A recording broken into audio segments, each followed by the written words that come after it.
Hmm.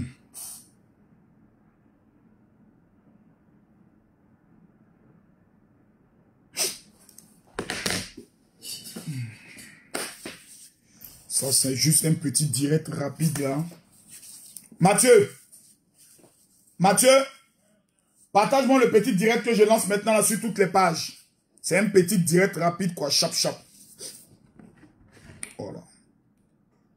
C'est un petit direct rapide. Et j'aimerais voir tout le monde. D'abord, merci d'être connecté, merci de partager la vidéo. Parce que souvent, il est important de parler rapidement. Il y a des choses que je suis en train de voir sur les réseaux sociaux, les autres qui me dérangent un peu. Et il est mieux d'en parler rapidement parce que mon téléphone est presque déchargé. Donc, je vous demande de partager rapidement la vidéo, s'il vous plaît, parce que je ne vais pas trop tarder. Le direct, mon téléphone est très déchargé. Donc, je veux voir les partages. S'il vous plaît, je vous le demande avec mon cœur. Partagez la vidéo, s'il vous plaît, au maximum. Je vous le demande humblement. Je vous le demande humblement. Humblement, je vous le demande. Je vous le demande. Ah! Que Dieu te bénisse. Plaisir. Ça, c'est le président Laurent Gbagbo dans l'avion. Ça, c'est le président Laurent Gbagbo dans son avion. Donc, c'est confirmé que Kong arrive. Voilà. C'est confirmé. C'est confirmé. C'est confirmé. C'est confirmé que le Woody arrive. Et je pense que... Mais au niveau de l'aéroport ce matin, moi, je n'ai pas compris. On a vu des vidéos. Des vidéos de ces incidents-là au niveau de l'aéroport. Voilà, des gens qui partaient accueillis. On voit des gens qui courent. On voit des bombes lacrymogènes. On voit des gens qui courent. Voilà, moi, on ne comprend pas. Partagez la vidéo, partagez la vidéo. Voilà, donc ça, c'est ce matin au niveau de l'aéroport. Voilà. Et donc, j'ai décidé de faire ce petit direct parce que si au niveau de l'aéroport, d'abord, il faudrait qu'on nous explique certaines choses. Que ce soit les organisateurs ou que ce soit les... Parce que nous tous, on voulait se rendre à l'aéroport. Mais si on nous dit que l'aéroport n'est pas permis, moi, je ne comprends pas pourquoi les organisateurs ou bien pourquoi le gouvernement n'informe pas. Si on ne peut pas aller accueillir à l'aéroport, on précise aux Ivoiriens que l'aéroport ne sera pas ouvert à un accueil populaire. Le débat, il est clos. Les gens seront restés chez eux à la maison pour ne pas qu'on puisse voir des blessés, pour ne pas qu'on puisse voir des personnes qui vont se retrouver dans un guet-apens. Eux, ils ne savent pas. Dans la tête, on dit Baba arrive aujourd'hui. On est à l'aéroport, bon, on s'en l'accueil. Donc, des gens vont de façon innocente. Ils vont dans l'esprit de dire, bon, on dit Gbagbo arrive. Mais ils arrivent, tout est fait, mais on ne comprend pas. Donc, il faut la communication. Moi, j'estime que les organisateurs, parce que dans le langage du ministre de la communication et du porte-parole, il y a des choses qu'il a dit, il y avait des non-dits. Il dit, nous avons des accords d'organisation et le comité d'organisation sait. Ils savent quoi que nous, on ne sait pas. Est-ce que quand ils sont allés aux réunions, là, il a été dit, n'amenez pas les gens à l'aéroport. Si la réponse, elle est oui, pourquoi les organisateurs de l'arrivée de Gbagbo n'ont pas donné l'information? Pour que des enfants aillent à l'aéroport et se fassent gazer, se fassent frapper pour rien. Il faut que cette mentalité et ce comportement-là changent en Côte d'Ivoire. Si aller à l'aéroport n'est pas possible, on dit que ce n'est pas possible. On produit un communiqué, les gens n'iront pas à l'aéroport. Le pays n'a plus besoin de stabilité. Ces gens d'image-là, ça n'arrange pas notre pays. Ces gens d'image ne sont pas en faveur du développement économique de notre pays. Donc, il y a des choses qu'il faut que ça s'arrête. Ça, permettez-moi de le dire. Que ce soit les organisateurs, que ce soit le gouvernement, communiquez pour que nous soyons informés. Parce que ceux qui vont à l'aéroport là, c'est des citoyens ivoiriens. C'est le peuple de Côte d'Ivoire. Ce ne sont pas les partisans de Gbagbo, ce sont des Ivoiriens. Donc, si l'aéroport n'est pas accessible, qu'on dise aux Ivoiriens, l'aéroport n'est pas accessible, Il n'y aura pas de feu à la maison. C'est pour des mesures de sécurité parce que l'aéroport est une zone internationale. Peu bas, on va comprendre parce qu'il y aura un déferlement. On va comprendre de autres. Les gens iront l'accueillir soit chez lui à domicile, soit au QG, soit sur un stade. Et c'est terminé. Donc, tout est une question d'organisation. Donc, permettez-moi de dire cette vérité. Mais hélas, j'apprends. Et là, permettez-moi. C'est vrai qu'aujourd'hui est un jour de fête. Mais pour moi, c'est aussi un jour de deuil. J'apprends que l'avocat de Mme Simone Hervé Gbagbo a produit un communiqué. Hier nuit, disant dans son communiqué que le président Laurent Gbagbo ne souhaitait pas que Simone Hervé Gbagbo, sa compagne de lutte, vienne l'accueillir à l'aéroport. Pour moi, c'est un jour de joie parce qu'un fils du pays entre. Mais pour moi, c'est un jour de deuil. Parce qu'on ne peut pas utiliser ce jour-là pour humilier une femme comme Simone. Jamais. Jamais. Simone Hervé Gbagbo ne mérite pas d'être humiliée de cette manière. Jamais. Après 10 ans d'exil, elle a fait prison combien de fois? Même pas hypocrisie, pour les yeux, pour les images. On aurait pu permettre à cette femme qui a donné des enfants à l'ancien chef de l'État, au moins d'aller accueillir le père de ses enfants. Est-ce que l'information est vraie? Est-ce que l'information est fausse? Qu'on nous situe là-dessus. Parce que l'information dit c'est M. Monet qui hier nuit est allé donner l'information. C'est méchant. C'est méchant. Apprenons à le dire. Sans hypocrisie. C'est méchant. C'est méchant. C'est... Pardon? Oh, qui dit c'est pas vrai? On dit vérité. Qui dit c'est pas vrai? Si c'est pas vrai qu'on nous dise. Si c'est pas vrai qu'on nous communique. Qu'on nous dise. Parce que si l'information savait être exacte, c'est méchant. Vous savez, il y a un âge là, quand tu atteins un âge, tu deviens sage. Non, on ne peut pas faire ça à Simone Gbagbo. Je vois déjà la traiter de Karaba la sorcière. C'est elle qui a trompé Gbagbo. C'est elle. Simone Gbagbo là, c'est elle qu'on montait comme la mauvaise. Parce que quand tu aimes un homme là, tu prends tous les coups pour lui. Souvent même tu fais le sale boulot par amour pour ton homme. C'est l'amour. Mais on aurait pu choisir notre moment.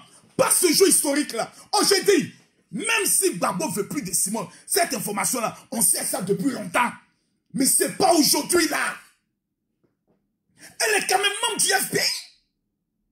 Elle est fondatrice du FPI. Le parti là, qui a mis Gbagbo au pouvoir là, elle fait partie des membres fondateurs. Par respect pour son parcours politique. Par respect du fait qu'elle est mère. On aurait pu permettre que cette femme-là, au moins pour des images, soit à l'aéroport. Moi, ma femme, Tatiana, que vous voyez ici, là, voici. Vous croyez qu'elle et moi, on n'a pas eu de problème? Attendez, mon téléphone s'est déchargé là. Voyez, voici ça. Mathieu, tu n'as pas... Non, j'ai envie de parler. Mon téléphone s'est déchargé. Excusez-moi. Hein. Mais 3%, il a chicoté sa femme. Fort. Il dit, elle est déjà en route pour l'aéroport. On a mis sur sa page Simone Gbagbo en partant pour l'aéroport. Elle est allée à l'aéroport.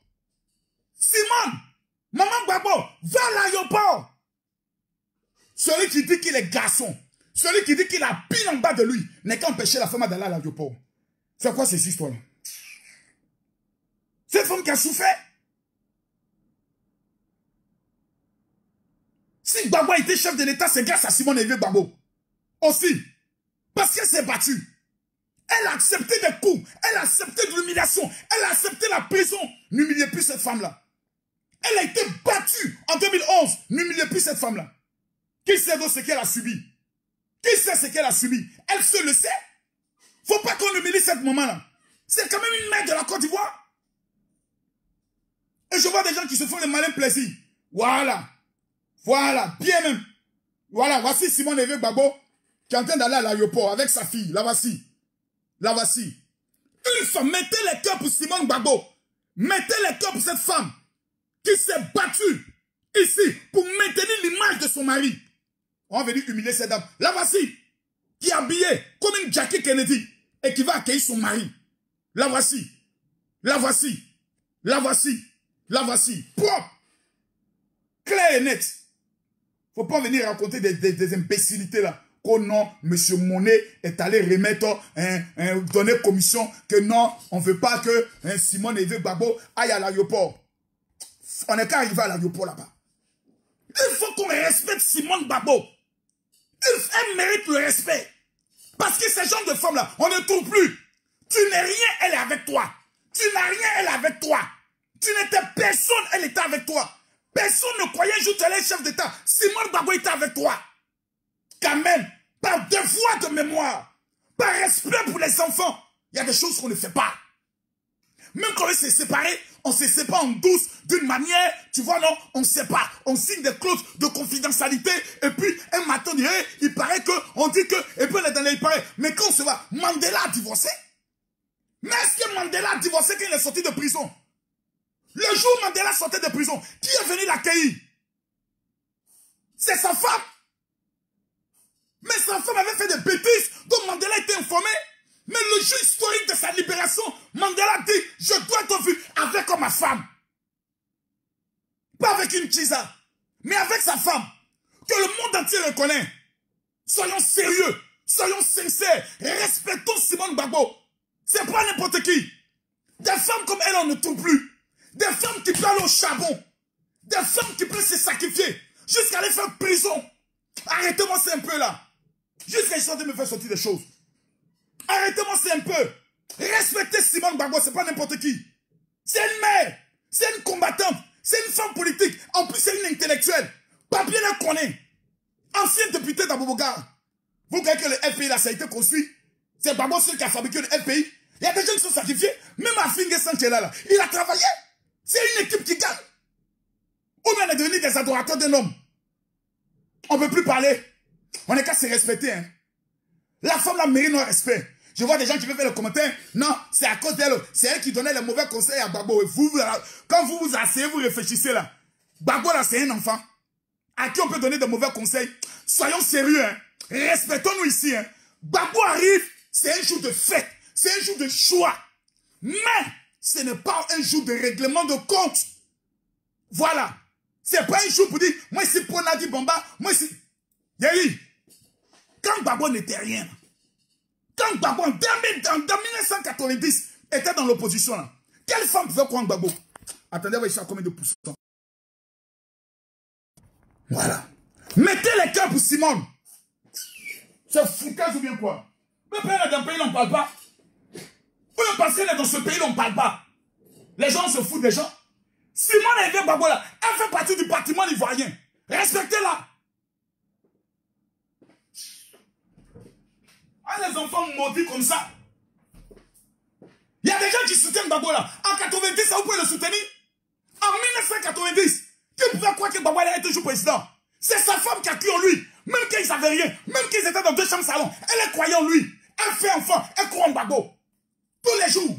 Avec beaucoup de papiers. Il est en train d'étudier. Quand je serai président. Quand je serai président. Quand un homme a beaucoup de rêves. Et puis tu as sa femme. Tu souviens, tu es là comme ça. Bébé, ça va aller. Bébé, tu seras président un jour. Les gens rient. D'autres se moquent de toi. Toi, ton mari là. Un vanipier comme ça. Lui peut battre au feu boigny. Un chien comme ça. Lui peut battre au feu boigny. Tu entends tout ça, mais tu es là. C'est ça, on appelle femme comme Simone Evé Gbagbo là. J'en cherche. Voilà. J'en cherche. C'est pas comme des petits filles sorciers qui se lèvent un matin. Yo, on m'appelle là. Qu'on non, il y a une fille qui veut se suicider à cause de moi, Camille Makosso. Fallait te dire, il y a réglé ça même. J'ai informé les services de la police, on a réglé ce problème et autres. J'en ai marre à la fin. On est dans un pays où les gens sont hypocrites. Simone Evé Gbagbo. Oh, en matière de politique, dites-moi la femme. Quelle femme de chef d'État en Afrique peut se comparer à Simone Gbagbo? En politique. En politique. C'est une calée qui est là. C'est un cerveau qui est là. Respectez cette femme-là, s'il vous plaît. La plus grande honte du FPI, ce n'est pas avoir mis Simone Gbagbo candidate contre Alassane Ouattara. On allait voir son poids dans ce pays-là. Vous allez voir. On aime Gbagbo, mais on aime Simone. C'est un duo qui marche ensemble. Il est libre de faire sa vie. Il est libre de se marier, c'est irresponsable. On ne se mêle pas de sa vie privée. Mais on ne peut pas accepter qu'on manque de respect à Simone et Yves Gbagbo. Jamais. Maman Simone, je viens te dire ici. Moi, je ne te connais pas, je ne te fréquente pas. Mais on t'aime.